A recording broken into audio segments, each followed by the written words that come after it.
જય ભવાની, જય માતાજી। સૌથી પહેલા તો એક દીકરી તરીકે આ જે સભા છે મારી સામે એના ઓવારણા લઉં છું અને માં ભગવતીને એવી પ્રાર્થના કરું કે આપણો જે આ સંપ છે, મારો સમાજ જે અહીંયા એકઠો થયો છે એને કોઈની નજર ન લાગે।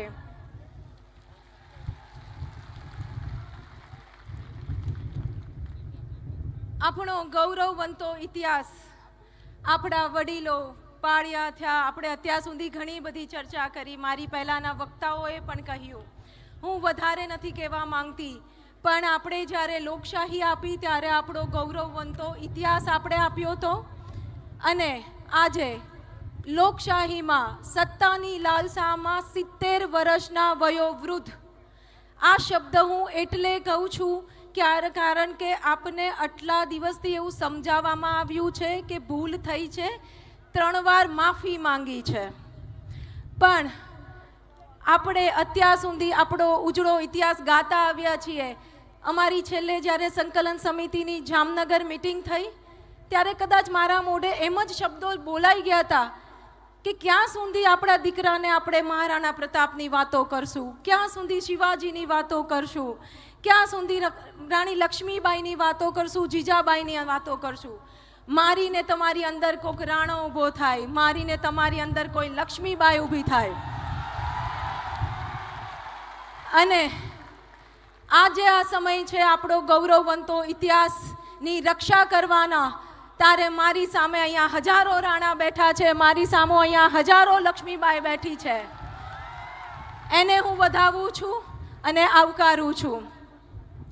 આપ જોઈ રહ્યા હશો કે આટલા દિવસની આપણી જે આ લડાઈ છે એમાં સંકલન સમિતિના આપણા વડાઓ જે કોઈ એક રણનીતિ સાથે, એક અનુશાસન સાથે આપણને જે આદેશ કરી રહ્યા હતા એને આપણે સૌ આપણી સંસ્કાર અને મર્યાદા સાથે લોકશાહીમાં લડત આપી રહ્યા હતા।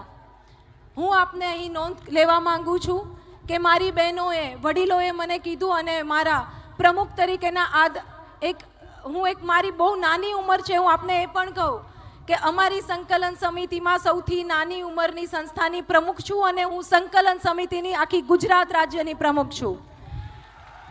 તો આ વિશ્વાસ મારા પર માતાઓ બહેનોએ જે મૂક્યો છે, વડીલોએ મૂક્યું છે, તો આ એક આદેશને સ્વીકારીને દરેક સંસ્થા, તાલુકા, જિલ્લાની સંસ્થાના પ્રમુખ મહિલાઓએ લોકશાહી ઢબે આવેદન આપ્યા, રેલી કરી। આપે જોયું હશે કે મોદી સાહેબને પત્ર વ્યવહાર કરવો એ દરેક જગ્યાએ એક અનુશાસન સાથે, મર્યાદા સાથે, ક્યાંય પણ કાયદાનું ઉલ્લંઘન નથી કર્યું। તો હું આપના માધ્યમથી અહીંયા તંત્રને પણ કહેવા જાઉં છું કે 2 દિવસ પહેલાંનું મેં જામનગરનું ચિત્ર જે જોયું ત્યારે મારું 2 મિનિટ માટે મને એટલું એમ થઈ ગયું કે આ હાલત હોય।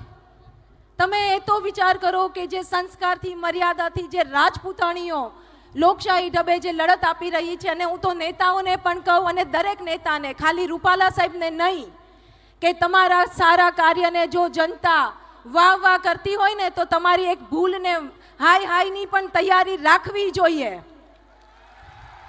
તો આ લોકશાહીમાં જ્યારે બહેનો વિરોધમાં ગયા ત્યારે એમની સાથે એક ગેરવર્તણૂક કરવામાં આવી અને એ હું આપના માધ્યમથી વખોડી કાઢું છું અને કહું છું કે આજ પછી મારી ક્ષત્રિયાણીના એક બહેનનો છેડો પણ જો પર પુરુષે અડ્યો તો મારો અહીંયા દરેક રાણો બેઠો છે, પછી તમે એને નહીં રોકી શકો।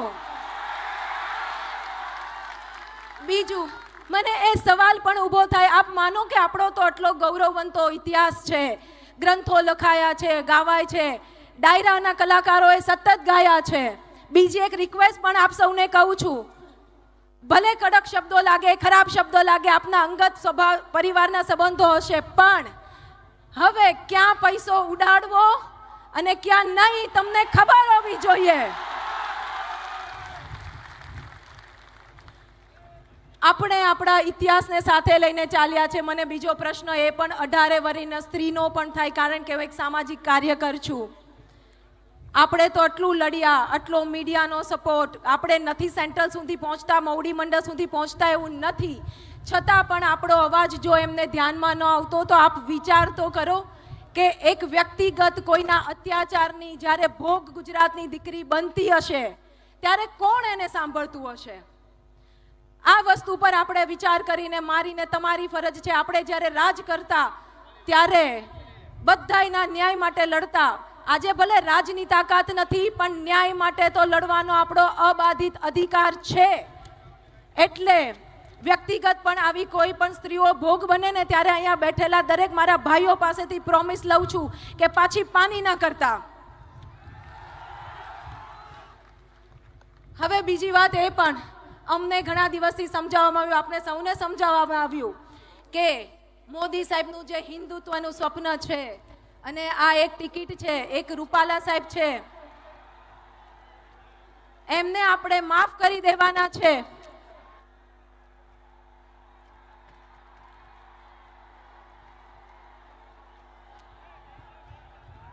બેસી જાઓ બેસીને આપણે ડિસિપ્લિનમાં બેસી રહો. બધા હાથ ઉપર કરો. ખાલી આપણી વચ્ચે જે કોઈ મહેમાન આવે છે આપણે હાથ ઊંચો કરીને એમને આવકારીએ.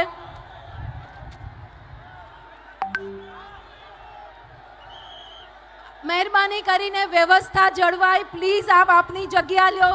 આપણે અનુશાસનથી ચાલીએ. આપણા મહેમાનને આપણે આવકારીએ છીએ. આપની જગ્યાએ બેસી હાથ ઊંચો કરીને આપણે આવીએ. મારી રિક્વેસ્ટ છે.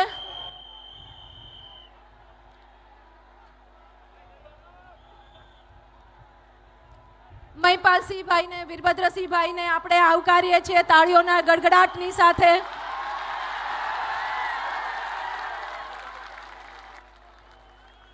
હવે મુખ્ય વાત જે આપ સૌને કહું છું અને આપ સૌ આના પર નોંધ લો. આપણે સૌ જાણીએ છીએ એટલા દિવસથી આપણને જે કહેવામાં આવ્યું, આપણા જ સમાજના બીજા ભાઈઓ, આપણા જ એમને ક્યાંક ને ક્યાંક આપણને સમજાવવામાં મોકલવામાં આવી રહ્યા છે. તો આપ સૌને હું એ પણ વિનંતી કરું છું કે એમની કોઈક મર્યાદા આવતી હોય. બાકી એમનું ગોત્ર તો આજ છે જે તમારે ને મારું છે. એટલે લોહી તો એમનું પણ મુકળતું હોય, પણ આપણે એના હોદ્દાનું, એમની મર્યાદા જાળવશું. ભાઈ આયા મીડિયા સિવાય બીજા સ્ટેજની આગળ પ્લીઝ જરા જતા રહેજો પ્લીઝ. હવે આટલો મોટો પ્રશ્ન હોય અને આપણને જ્યારે નજરઅંદાજ કરવામાં આવતા હોય ત્યારે હું અહીંથી કહેવા માંગુ છું કે પાર્ટીમાં જો વિખવાદ હોય તો 2 સીટ ઉપરથી ઉમેદવાર બદલવામાં આવે. પાર્ટીમાં જો વિખવાદ હોય તો રાતે-રાત મંત્રીમંડળ બદલવામાં આવે. તો એક રૂપાલા સાહેબ જ્યારે બહેનો દીકરીઓ પર નિમ્ન કક્ષાની ટિપ્પણી કરી જાય તો એમને કેમ બદલવામાં ન આવે? શું તમે અહીંયાથી એવો મેસેજ આપવા માંગો છો કે લોકશાહીમાં દરેક નેતાને પરમિશન છે કે સત્તામાં બેસવા માટે જ્ઞાતિ જાતિ બેન દીકરીઓ ઉપર ટિપ્પણી કરી શકે? બીજું, અહીં મારી સાથે ઘણા બધા એવા હશે કે જે મોદી સાહેબના ચાહક હશે અને બહેનો દીકરીઓ પર આવ્યા, અહીંયા પ્રશ્ન આવ્યો છે ત્યારે આવીને ઉભા રહ્યા છીએ. અત્યારે ગામે મેં ભી મોદી કા પરિવાર એક મુહિમ ચાલે છે. તો હું અહીંયાથી આ માધ્યમથી કહેવા માંગુ છું કે મેં ભી મોદી કા પરિવાર, અને હવે મોદી સાહેબના બહેનો દીકરીઓ પર ટિપ્પણી થઈ છે તો મોદી સાહેબ શું જવાબ આપશે?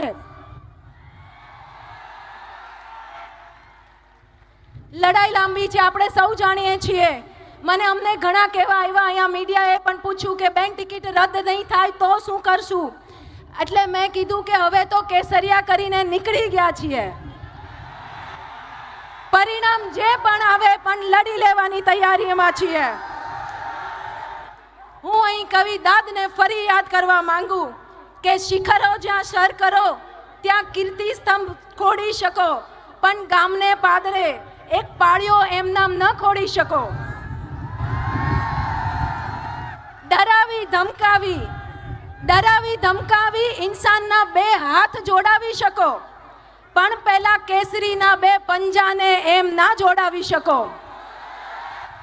તો અહીંયા આ બધા કેસરીઓ ભેગા થયા છે. એક વાત નક્કી છે, સ્વાભિમાન સાથે સમાધાન નહીં અને સ્વમાનના ભોગે પણ રાજકારણ નહીં. જય માતાજી.